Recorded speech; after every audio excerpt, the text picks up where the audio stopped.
دیکھیے بات سنیے کہ کسی مسلمان کی دل آزاری کرنا اور کسی مسلمان کو تکلیف پہنچانا یہ کبیرہ گناہ ہے. لوگ اسے کچھ سمجھتے ہی نہیں ہیں. لوگ شراب پینا، چوری کرنا، زنا کرنا، قتل و غارت کرنا، ان چیزوں کو کبیرہ گناہ سمجھتے ہیں اعوذ باللہ.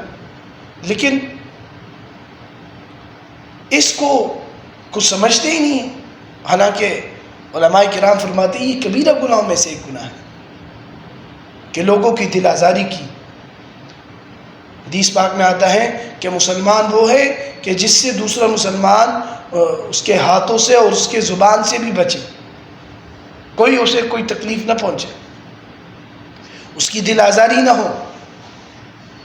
لیکن ہم جو ہمارے منہ پر جو آتا ہے ہم وہ کہہ دیتے ہیں.